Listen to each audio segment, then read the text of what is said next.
তুমি এখনো নামাজ পড়ো না, এখনো তুমি মসজিদে ঢুকতে পারো নাই।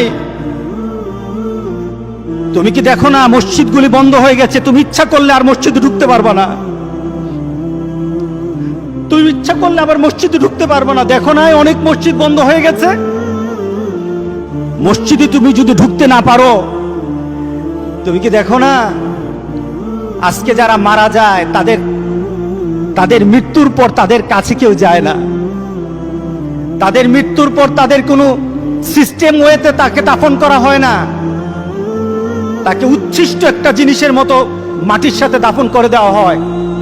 এ মানুষগুলি কাছে যায় না, টেনে টেনে দড়ি ধরে টেনে দিয়ে তাকে গর্তের মধ্যে ফেলে দেয়, তার কাছে যায় না। তুমি কি দেখো না? তুমি কি দেখো না আমার মাবুদ আমাদের প্রতি রাগ করে আছে? আমাদের মাবুদ আমাদের প্রতি রাগ করে আছে। আমাদের মাবুদকে আমাদেরকে সন্তুষ্ট করতে হবে, সন্তুষ্ট করতে হবে। যিনি গজব দিয়েছেন উনি আমাদেরকে বাঁচাবেন। আমরা আমাদের মাবুদকে রাজি করতে হবে। আমরা তওবার মাধ্যমে আল্লাহকে রাজি করতে আর চেষ্টা হব। গোটা পৃথিবীর মুসলমান, আর সময় নাই, আর সময় নাই। আপনি এখন বাংলাদেশের রাস্তাঘাটে হাঁটেন, এমন পরিবেশ যেন আল্লাহ না করে, জোরে বলে আল্লাহুম্মা আমিন। এমন পরিবেশ যেন আল্লাহ না করে বাংলাদেশের মানুষ ঘর থেকে বের হবে না। যখন ঘর থেকে কেউ বের হবে তার লাশটা বের হবে, কেউ জানাজাও দিবে না।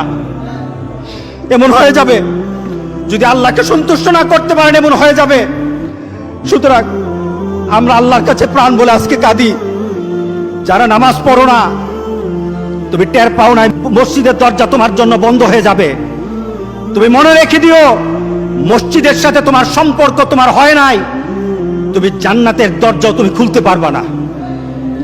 তুমি এখনো বেনামাজি, এখনো সকালবেলা তুমি ঘুমাও, এখনো তুমি আল্লাহকে ভুলে আছো, এখনো তোমার কাছে তওবার কথা তোমার চিন্তাতে আসে নাই। তুমি অনেক কিছু হতে পারো, তুমি মুসলমানের কাতারে থাকবা না।